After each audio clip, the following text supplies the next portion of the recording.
시중은행들이 이례적으로 각종 수수료를 앞다퉈 없애고 대출 금리도 스스로 낮추고 있습니다. 갑자기 은행들이 이런 이유가 뭔지 송욱 기자가 분석했습니다. 신한은행은 오는 10일부터 시중은행 최초로 만 60세 이상 고객의 창구 송금 수수료를 전액 면제한다고 밝혔습니다. 신한은행은 앞서 지난달 1일부터 모바일 인터넷 뱅킹 이체 수수료 면제도 시작했습니다. 이후 KB와 NH, 우리, 하나은행도 수수료 면제 움직임에 동참했습니다.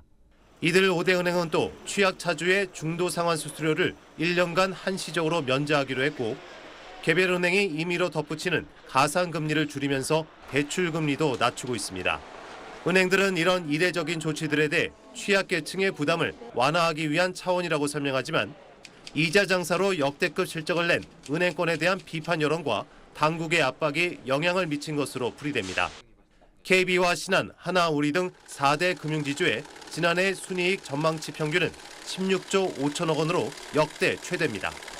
금융감독원장과 여당 원내대표까지 나서 합리적인 금리 산정 체계와 예대 이율 설정 등을 촉구했고 최근에는 대통령까지 은행은 공공재라며 공익을 강조하고 나섰습니다. 저는 은행은 그것이 민영화된 기업이지만 그 자체가 또 하나의 공공재라고 저는 생각합니다. 은행업계는 고객 부담 감소에 공감한다는 입장이지만 금리뿐 아니라 은행 지배 구조에도 당국이 공공연히 간섭한다는 불만의 목소리도 나오고 있습니다. SBS 송욱입니다. 친절한 경제 시간입니다. 오늘도 권혜리 기자와 함께하겠습니다. 권 기자 어서 오세요. 안녕하세요. 네, 기준금리가 이번 달에도 올랐는데 네. 실제 은행에서 이렇게 그 대출자들한테 적용하는 금리는 조금 떨어지는 추세인 것 같아요. 네. 이번 주에도 조금 더 떨어진다고 하죠. 네, 대출 받아놓은 분들이 쉽게 공감하기는 좀 어려울 것 같지만요. 네. 최근에 시중금리의 상승세가 주춤하다가 하락하는 쪽으로 살짝 반전하고는 있습니다. 당장 내일부터 국민은행이 주택담보대출이랑 전세자금 대출 금리를 좀 더 내립니다.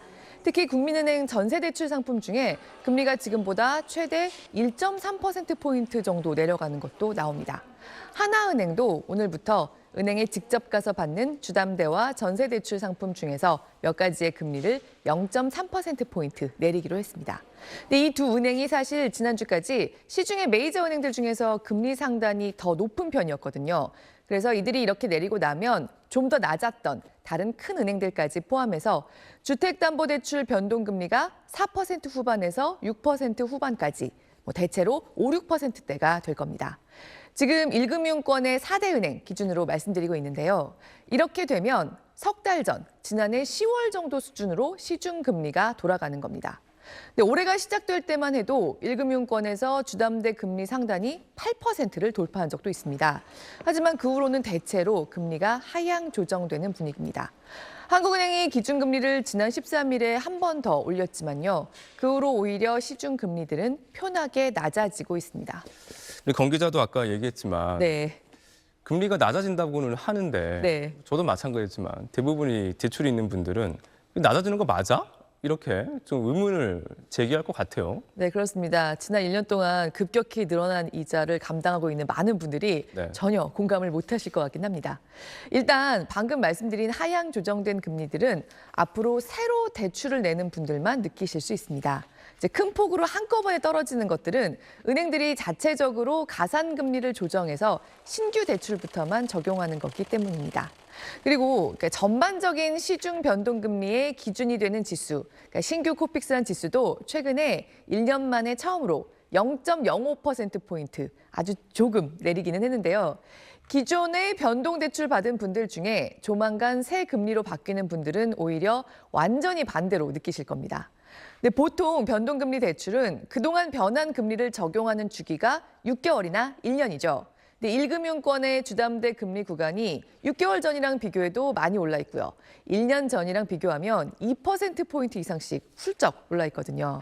그래서 이달 들어서 내 대출 금리의 기준 지수가 약간 내려갔다고 해도 정작 내 금리는 껑충 뛰어 있을 거기 때문에 하락했다고 느낄 수가 없습니다. 전반적인 큰 흐름의 추세는 조금 떨어지는 거는 네. 떨어지는 추세이긴 하지만 내가 느끼기까지는 시간이 좀 많이 걸릴 것 같다고 네, 이렇게 정리할 수 그렇습니다. 있겠네요. 앞으로는 얼마나 더 떨어질 것 같습니까? 전망이 어때요? 자, 별다른 일이 없으면 올 초에 봤던 뭐 상단 8%이 정도의 고금리를 다시 보게 되지는 않을 겁니다.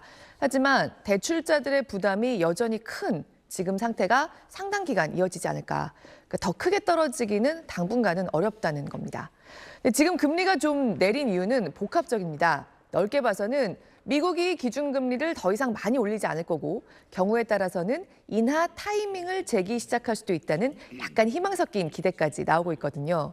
그래서 미국 금리를 많이 신경 쓰는 한국도 1월로 기준금리 인상은 끝났거나 최대 한 번 정도 더 올리는데 그칠 거다는 게 대체적인 전망입니다. 근데 이렇게 모두가 기대하고 있을 때는 실제 기준금리는 안 떨어져도 시장 금리가 먼저 안정되기 시작합니다. 지금이 딱 그런 타이밍인 거죠. 그리고 은행들은 사실 정부의 금융당국의 이른바 지도를 많이 따르는 편인데요. 금리가 너무 빠르게 오르면서 시중의 이자 부담이 너무 급격히 커졌다고 판단한 금융당국이 이건 좀 곤란하다는 신호를 계속 보내고 있습니다. 그래서 은행들이 자체적으로 인상폭을 조정한 점도 큽니다. 이 얘기는 이달 들어서 이번 주까지 떨어진 금리에 앞으로에 대한 기대도 미리 반영돼 있고 은행들이 자체적으로 낮출 수 있는 부분도 상당 부분 이미 반영됐다는 얘기죠. 그렇다면 이달 같은 추세로 그러니까 한 달 사이에 크게는 1%포인트 안팎씩 떨어지는 수준으로 다음 달에도 금리가 크게 떨어지기는 어렵다고 봐야 합니다. 그래서 별다른 계기가 없으면 당분간 지금 수준의 고금리 이게 이어질 걸로 보입니다. 네, 올 한 해 금리가 어떻게 될지 예상해 볼 수 있는 좋은 정보들이 많이 담겨 있는 것 같습니다. 잘 들었습니다. 고맙습니다. 기준금리가 7차례 연속 올랐는데 이례적으로 주택담보대출 금리를 포함해 대출금리는 거꾸로 가고 있습니다. 예금금리도 마찬가지인데 왜 그런지 남정민 기자가 전해드립니다.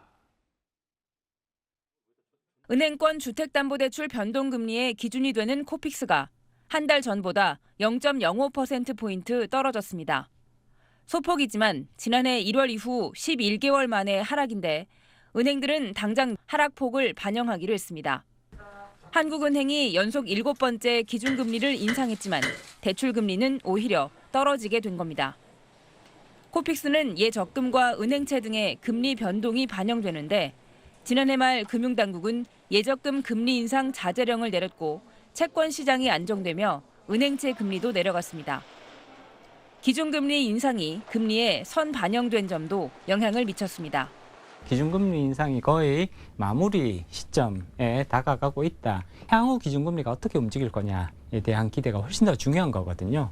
따라서 대출금리가 떨어지는 소폭 하락하게 되는 여기에 사상 최대 실적을 올린 은행에 대해 금융당국은 물론 정치권까지 압박에 나선 것도 대출 금리를 끌어내렸습니다.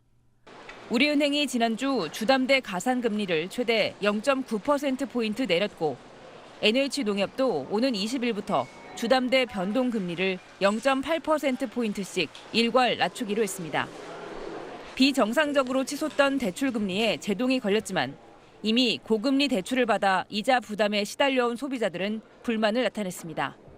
그동안은 방관하다가 금융감당국의 말 한마디에 가산금리까지 지금 손을 대면서 대출금 인하를 하는 모습에 분통이 터지죠. 그 안에는 뭐가 있었냐? 은행 직원들 성과급 잔치했지 않습니까? 5%대까지 올랐던 은행 예금 금리는 4% 전후로 떨어졌는데 은행들은 예금 금리 인상도 검토 중이라고 밝혔습니다. SBS 남정민입니다. 계속해서 경제 뉴스는 정철진 경제평론가와 더 자세히 짚어보겠습니다. 평론가님 어서 오세요. 네, 안녕하십니까. 네, 지난 금요일에 한은이 또 금리를 올려서 최단 기간 내 최대폭 인상이라는 그리고 7차례 연속 인상이라는 기록을 세웠잖아요. 네. 자, 그런데 대출금리는 오히려 약간 내려갔다고요? 네, 그렇습니다.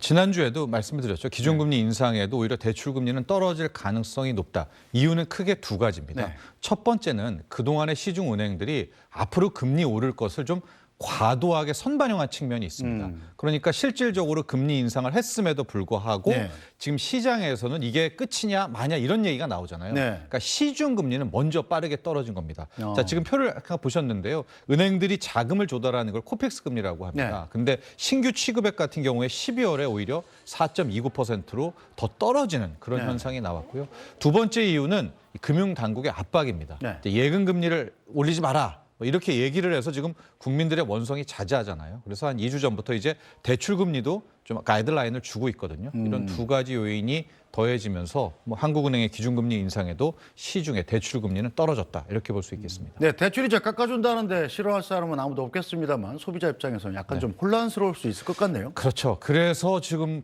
그동안에 있었던 우리 자금 시장의 왜곡 이런 것이 좀 아쉬운데요. 첫 번째는 레고랜드 회사채 사태가 터졌었죠. 네. 이게 터지면서 뭐 일순 자금 경색이 나옵니다. 네. 은행들은 아예 은행채를 발행하지 못할 정도로 네. 뭐 한국전력 같은 뭐 망할 가능성이 거의 없죠. 뭐 네. 이런 기업의 회사채 금리가 거의 6%대 육박하는 이런 왜곡이 한번 나왔고요. 그 다음에 금융당국이 예금 금리를 뭐 올리지 말라는 가이드라인 이런 왜곡이 나왔다가 이게 왜곡이 다시 정상으로 돌아가는 과정에서 국민들은 굉장히 헷갈리게 됩니다. 그러니까 네. 지금 받아보는 예금 금리가 맞아? 지금 빌리는 대출 금리가 이게 적당한 거야? 네. 좀 이런 굉장히 좀 혼란스러운 상황이 지금 이루어지고 있는 거죠. 네, 주택담보대출금리 상단이 8%대가 됐었잖아요. 그게 네. 바로 지금 일인데, 네. 자, 이게 좀 낮아지면서 예. 정부에서 월말에 내놓을 예정인 특례 보금자리론이라는 게 있지 않습니까? 그렇습니다. 여기에 대한 관심이 떨어지고 있다고요? 떨어지기도 하고 좀 당혹스럽죠. 네. 특례 보금자리론을 이용하려는 분들이요. 이 네. 특례 보금자리론을 먼저 말씀드리면은 일단 소득 기준이 없고요. 네. DSR도 제한이 없습니다. 그래서 시가 9억 이하라면 최대 5억까지를 네. 빌릴 수 있고요. 네. 이게 또 고정금리입니다. 네. 최대 50년까지도 가능한 고정금리고요. 금리 레벨이 가장 중요한데 뭐 신혼부부 등등 이런저런 특혜 뭐 우대금리를 받으면 예. 4%대까지를 받을 수 있다고 합니다. 네. 이게 한 달 전, 두 달 전이었으면 와 4%대 10년, 20년, 30년 장기 고정금리 매력적이었는데요. 네. 자, 근데 상황이 좀 많이 바뀌고 있습니다. 왜냐하면 기준금리의 인상이 멈출지도 모른다라는 이런 기대감 때문에 미국도 그렇고요, 우리나라도 그렇고 이 시중금리라고 할 수 있는 우리는 이제 국고채 3년물인데 이게 오늘은 3.3%까지 떨어졌어요. 기준금리는 3.5인데 국고채 3년물은 3.3까지 떨어지니까 네. 이 특례 보금자리론의 이 4% 보통은 이제 5%대입니다. 네. 이게 과연 매력적일까를 갈등하게 된 거죠. 좀 더 지나면 시중금리가 더 떨어지지 않을까? 그래서 특례 보금자리론을 이용하려던 그런 소비자들이 굉장히 많이 지금 문의도 오고 그런 상황이 됐습니다. 신용도가 높으신 분들은 오히려 특례 보금자리론보다 시중은행 금리가 더 쌀 수도 있는 거죠. 그렇죠. 앞으로 이제 시중금리, 채권금리 상황을 봐야 되겠지만은 이제 은행들도 은행채 발행하고 뭐 레고랜드 회사채로 흔들렸던 이 자금 경색도 풀리고 가장 우려가 부동산 PF였잖아요. 예. 이게 이제 둔촌주공이 풀리면서 이 자금이 다시 돌기 시작한다면 그동안의 왜곡된 국면이 좀 돌아올 수 있거든요. 그러니까 말씀하신 대로 신용등급 좋고 예. 이런저런 우대금리를 받을 수 있는 분들은 굳이 이 4%대, 5%대 특례 보금자리론을 이용할까? 근데 다만 이 매력은 이제 DSR이라든가 예. 이런 부분에 자유롭다는 점은 또 하나의 강점이 될 수는 있겠습니다. 요즘 같은 때는 뭐 대출 안 받는 게 제일 좋긴 한데 네. 반드시 필요하면 또 받아야 되잖아요. 네. 자, 은행에서 돈 꿀 때 지금 그럼 이 시기에 고정금리로 받는 게 유리합니까? 아니면 변동금리로 받는 게 유리합니까? 한 달 전에 제가 출연해서 이 질문을 받았다면 고정금리로 일단 받아놔라. 최대한 네. 적게 떨어뜨려서. 그러나 지금 이 시중금리 떨어지는 것들이 상당히 가파릅니다. 가령 미국 같은 경우에도 미국의 기준금리는 4.5%잖아요. 네. 근데 미국의 시중금리라고 할 수 있는 미 채권 10년 만기 금리는 3.4. 그 밑으로도 막 떨어지려고 하고 있거든요. 네. 그래서 이게 시기의 문제인데요. 또 당장 오늘 뭐 받아야 되겠다라고 하는 분들에게는 글쎄 제가 뭐라고 말씀드릴 수는 없지만 뭐 한 달 뒤, 두 달 뒤라면 일단은 고정금리도 상당 부분 더 지켜볼 필요가 있겠다라는 조언도 함께 드리고 싶습니다. 자, 조금 전에 얘기했지만 은행들이 이제 금융당국이 개입을 하면서 예금금리를 많이 낮췄잖아요. 네. 그 사이에 대출금리는 좀 천천히 낮추면서 네. 예대마진을 굉장히 손쉽게 장사를 한다 이런 비판을 많이 받았지 않습니까? 그렇습니다. 이게 통계로도 나타났군요. 2021년도 기준으로 보니까 이 시중 5대 은행의 직원 연봉이 평균이 1억을 넘었네요. 그렇습니다. 5대 은행이라고 하면 국민은행, 신한은행, 하나은행, 우리은행, 농협 이렇게 5대 은행인데요. 평균 연봉이 일단 말씀하신 대로 1억을 넘었고요. 중위값이라고 하죠. 네. 직원들을 쫙 세워놓고 그 가운데. 중간에 있는 분을 했더니 1억 600만 원. 이 중위값도 1억이 넘습니다. 네. 그럼 무슨 얘기냐? 이 평균 대비 위쪽에 있는 분들은 뭐 2억 이상도 시중은행에는 상당히 많이 이건 다 포함된 겁니다. 전 직원을 대상으로 한 거기 때문에 네. 역시 돌고 돌아 은행들만 좋았던 한 해였다. 또 이런 뭐 결론도 함께 이게 나올 수 있죠. 2021년 기준 통계니까 네. 2022년 작년에는 뭐 더 많이 받았다고 그럴 수 충분히 있겠습니다. 추정할 근거가 있겠습니다. 예. 자, 그런데도 코로나 시기에 영업시간을 1시간 줄였었잖아요. 네. 그런데 그건 다시 복귀가 안 되고 있어요. 네, 이게 지금 9시에서 4시를 9시 반에서 3시 반으로 일단 네. 줄였지 않습니까? 그때 당시에 이제 대면 접촉도 네. 굉장히 또 우리가 조심했어야 되고 은행에 사람이 모이는 것도 조심해야 됐기 때문에 영업시간을 단축을 했는데요. 아직까지 영업시간 정상화는 안 되고 있습니다. 이제 이런 것들로 은행들한테 이야기를 하는데 또 은행들은 이런 이야기를 합니다. 지금 현재로서는 영업지점도 상당수 폐쇄해야 할 것이고 올해만 거의 시중은행권에서 3,000명 이상은 희망퇴직을 받아야 한다. 그러니까 은행도 뭐 나름대로의 어떤 그런 고충들을 토로하는데요. 그럼에도 불구하고 또 최근에 한 2, 3개월에 있었던 너무나 대출 금리를 받고요. 예금기를 낮췄던 이런 것 때문에 국민들의 감정은 또 그리 좋지는 않습니다. 네, 이제 부동산 얘기도 좀 해보죠. 집값 통계 조금 전에 리포트로 전해드렸습니다만 통계 작성 이후에 달이죠. 네. 지난달에 가장 많이 떨어졌군요. 그렇습니다. 지난달 거의 2% 가까이 한 달 네. 동안 빠졌습니다. 1.98% 매매 가격이 하락을 했고요. 전세 가격 같은 경우에는 더 많이 떨어졌습니다. 한 살 새 2.42%가 이제 하락을 했어서 월별로는 작년 한 달 동안이 매매가, 전세가 모두 하락에 이제 신기록을 세웠던 그런 한 달이었다라고 볼 수가 있겠습니다. 아마 이런 것들 때문에 뭐 당국이 뭐 부랴부랴 규제 완화를 하고 그런 모습들도 좀 보이고 있었는데요. 네. 결과적으로 앞으로의 향방은 역시 우리가 처음에 얘기했던 금리 싸움이 될 것 같습니다. 지금 규제라는 카드는 없어져 버렸거든요. 네. 그럼 실수요자나 매매 수요는 이제 금리만 바라볼 텐데 현재 금리 뭐 장기 고정금리가 5%대 이 정도는 아직까지는 수요는 없겠지만 이게 만에 하나 시중금리가 빠르게 떨어지는 모습이 나온다면 부동산 시장도 또 다른 측면도 나올 수 있겠다. 이런 말씀 그럼 드리고 지금부터 싶습니다. 집 살려는 분들은 살살 좀 매물의 가격 변동이나 이런 걸 좀 지켜보고 있어야 되겠군요. 그렇죠. 현재로서는 그것과 금리를 같이 봐야 될 것 같습니다. 네. 여기까지 정리하겠습니다. 정책지 평론가 잘 들었습니다.